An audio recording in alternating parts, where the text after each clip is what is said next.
अस्सलाम वालेकुम। मेरा नाम है ज़ीशान उस्मानी।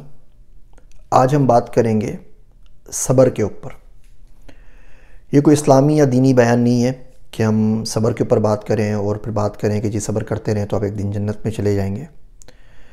हम आज बात करेंगे कि सब्र दुनियावी ज़िंदगी के लिए कितना ज़रूरी है और आपको प्रोफेशनल लाइफ में आगे बढ़ने में किस कदर मदद करता है। हम पाकिस्तानी इन जनरल बहुत हाई मेंटेनेंस पीपल हैं। हमारी मेंटेनेंस कॉस्ट बहुत ज़्यादा है।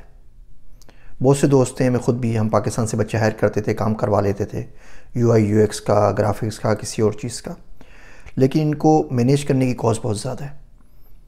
आज ये हो गया, आज वो हो गया, लाइट चली गई, बारिश हो गई, तबीयत ख़राब है, सो के नहीं उठ सका, बीमारी हो गई, कुछ ना कुछ मसला हो गया। खैर, उन तमाम मसाइल के लिए हमदर्दी अपनी जगह के ऊपर, लेकिन एट दी एंड तो काम चाहिए ना। एट दी एंड कोई ना कोई बंदा तो डिलीवर करे ना। हम लोग नहीं करते। हम उसके बदले बच्चा हायर कर लेते हैं रोमानिया से, इवन इंडिया से, बांग्लादेश से, चेक रिपब्लिक से। काम कम से कम वक्त के ऊपर मिल जाता है। हम लोग इन जनरली बहुत ज़्यादा कंप्लेन करते और अपने गिरेबान में झांक के नहीं देखते, और उसका नुकसान ये होता है कि थोड़ा बहुत फ़ायदा मिल रहा होता है, तनकीद के बाद वो फ़ायदा भी मिलना बंद हो जाता है। तनकीद और नफ़ा कभी जमा नहीं होते। आप टोल वाले के पास से जा रहे हैं और टोल प्लाज़ा वाले को गालियाँ भी दें और बाद में चाहें कि वो आपसे टोल प्लाज़ा के पैसे ना ले, ऐसा नहीं हो सकता। घर पे जाके बीवी से लड़ें, झगड़ा करें, उसे गालियाँ दें और चाहें कि अब आपको घर में सुकून मिल जाए, आपको अच्छा खाना मिल जाए, ये भी मुमकिन नहीं है। तो याद रखिए, तनकीद और नफ़ा कभी जमा नहीं होते। मिसाल के तौर पे मैं आपको दूँ रिसेंट मिसाल कि मैंने एक वीडियो बनाई गेट स्टेक के ऊपर कि आप रियल इस्टेट के अंदर फ्रैक्शनल रियल इस्टेट में इन्वेस्टमेंट कैसे कर सकते हैं। अच्छा, वो लोग पाकिस्तानी इसको एक्सेप्ट करते थे। मैंने खुद पाकिस्तान से अकाउंट बनाया था, पाकिस्तान से पैसे भेजे थे, पाकिस्तान में पैसे आ रहे थे।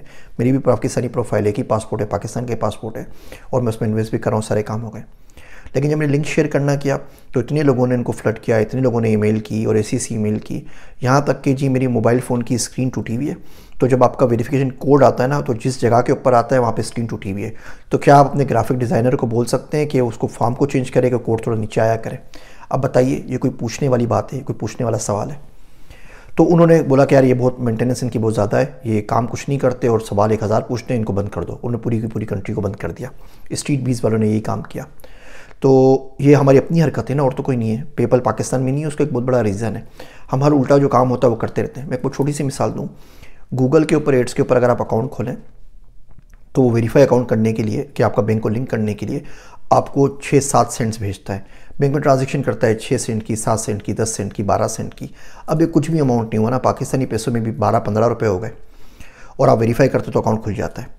हमारे पास पूरी टीमें बनी हुई होती हैं बच्चों की, 40-40, 50-50 बच्चे होते हैं। वो किसी का ईमेल यूज़ करते हैं, किसी का सोशल सिक्योरिटी नंबर यूज़ करते हैं, और सुबह शाम बैठ के हज़ारों की तरह अकाउंट बनाते रहते हैं। और जो 10-10, 12-12 सेंट उनको मिलते हैं, उन सबको जमा करके एक मरकरी के किसी भी ऑनलाइन नियो बैंक के अकाउंट के अंदर लेके आते हैं और $100-200 ट्रांसफ़र करके दिन में बना के चले जाते हैं।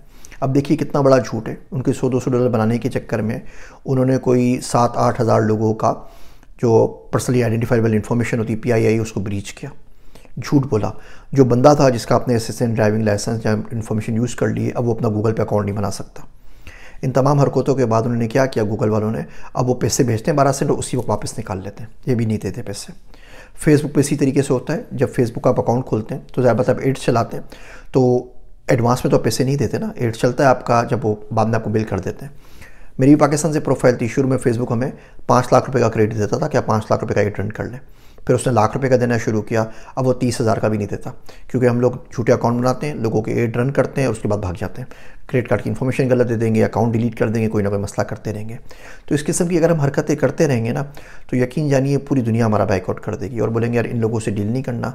ये जो मौका मिलता है ना झूठ बोलने का, गबन करने का, चीट करने का, ये उसको ज़ाय नहीं करते। मैं कभी भी सोचता हूँ कि शायद कोई किसी को वलीउल्लाह बनाने का या कोई बड़ा स्टेटस दिया जाता होगा सूफीज़म के अंदर, तो पाकिस्तान का चिल्ला लाजमी होता होगा कि भाई तुम जाके ना साल 2 साल से रहो, पाकिस्तान में लगा कर आओ।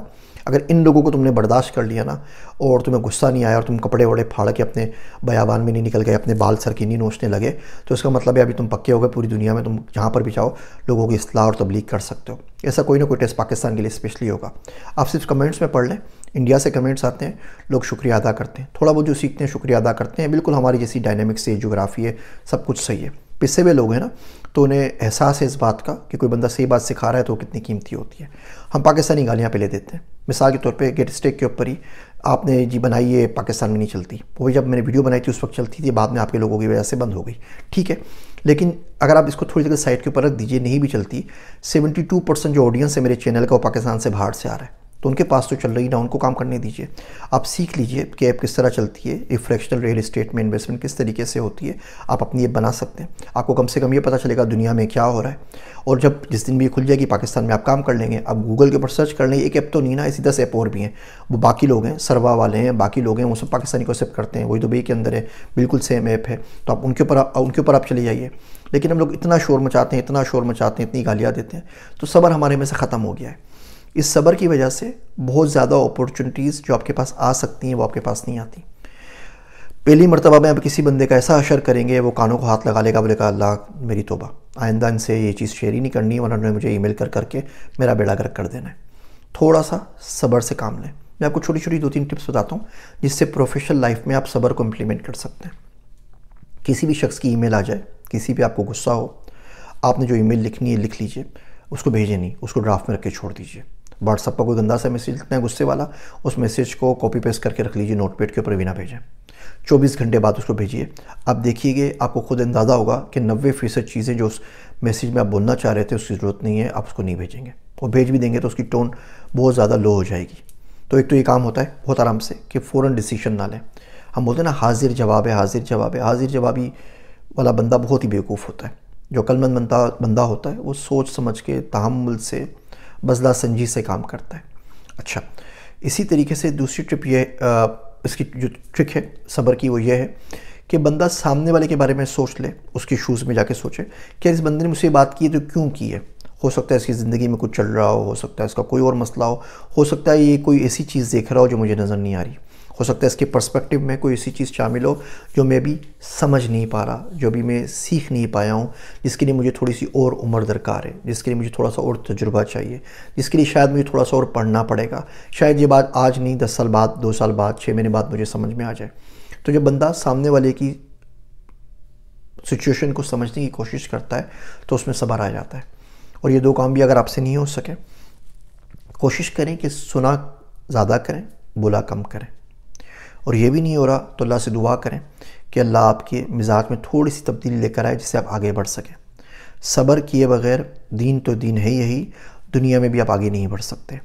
और जो ये आपका फ़ौरन जवाब देने का, किसी को तारीफ़ करने में भी और बुराई करने में भी, जो आप जल्दबाजी का मुजाहरा करते हैं, ये बिल्कुल भी ना किया करें। मैं आपको बता रहा हूँ प्रोफेशनल लाइफ में सब्र से ज़्यादा काम की चीज़ कोई नहीं है।